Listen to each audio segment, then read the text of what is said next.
नमस्कार दोस्तों, स्वागत है आपका अपने ज्ञान से प्रकाश चैनल में। आज का हमारा विषय है मानव जीवन के कार्य। मानव जीवन बहुत बड़े उच्च कार्य की सिद्धि के लिए है और वह काम सफल हो भी सकता है केवल मानव जीवन में ही। वो कार्य है मुक्ति या भगवत प्राप्ति। उसके लिए प्रयत्न न करके दूसरे कार्यों में लगे रहना ही मानव जीवन का प्रमाद है। इस प्रमाद में कभी नहीं पड़ना चाहिए। इसी मुक्ति या भगवत प्राप्ति के लिए ही जीवन मिला है, इसीलिए बालक अवस्था से ही इसे लक्ष्य बनाकर जीवन का निर्माण करना है। यह मानना मूर्खता है कि यह काम वृद्धावस्था का है। कौन जानता है कि वृद्धावस्था आएगी या नहीं? कौन कह सकता है बालकपन में ही मृत्यु नहीं आ जाएगी? इसीलिए घर वालों को तथा समझदार बालकों को शुरू से ही ऐसा वातावरण बनाना तथा आचरण करना चाहिए जिससे शिशु अवस्था में ही इस मार्ग के संस्कार बने और बढ़े। मदालसा मैया ने लोरी में ही अपने बच्चों को ब्रह्मोपदेश किया था। प्रहलाद की माता कयाधु देवी ने गर्भावस्था में ही नारद जी के द्वारा अपने गर्भस्थ शिशु प्रहलाद को भगवत भक्ति शिक्षा सुलभ कर दी थी।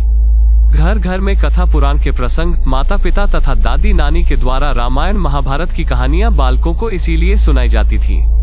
उठते, नहाते, खाते, जम्हाई लेते, छींकते, पढ़ाई आरंभ करते, यात्रा आरंभ करते, किसी से मिलते, किसी को पत्र लिखते, सोते, मृत्यु के समय तथा मरने के बाद शव को शमशान ले जाते समय विविध रूपों में इसीलिए भगवान नाम लेने, लिखने, उच्चारण करने आदि की प्रथा थी, जिससे घर के वातावरण में भगवान के साथ संपर्क बना रहे और बालक पर उसका प्रभाव पड़े। और इसीलिए संस्कार, 3 काल भगवान स्मरण और नित्य कर्म आदि की व्यवस्था थी। प्रहलाद ध्रुव बालक ही थे जो बालकपन में ही भगवान की कृपा को पाकर धन्य हो गए थे। आज भी उनका नाम लेकर और उनके जीवन की विश्वास भरी बातों को पढ़ सुनकर सभी लोग पवित्र होते हैं। जीवन को भगवान की ओर लगाने के लिए दुर्गुण, दुराचार, दुर्विचार, दुसंग का त्याग करके सद्गुण, सदाचार, सद्विचार और सत्संग का सेवन करने की नितांत और अत्यंत आवश्यकता है। श्रद्धा, विश्वास, अज्ञानुवर्तिता, अनुशासन, नियमित जीवन, संयम, सादगी, इंद्र निग्रह आदि इस मार्ग के प्रधान सहायक हैं। इनका सेवन श्रद्धापूर्वक बालक अवस्था से ही करना शुरू कर दो।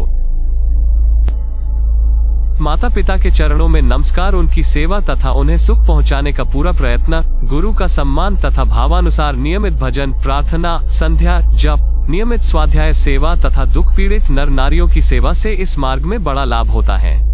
इतना ही नहीं, इससे इस लोक में भी सुख, ऐश्वर्य, आरोग्य, विद्या, यश, शक्ति और गौरव की प्राप्ति होती है।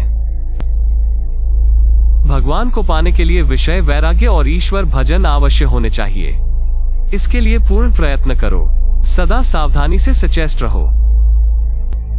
धन, विद्या, बल, पौरुष, बुद्धिमत्ता और महत्ता की सफलता इसी में है कि इन सब का उपयोग भगवत प्राप्ति के लिए हो, नहीं तो ये सभी व्यर्थ हैं और हैं नरक की अग्नि में ढकेलने वाले।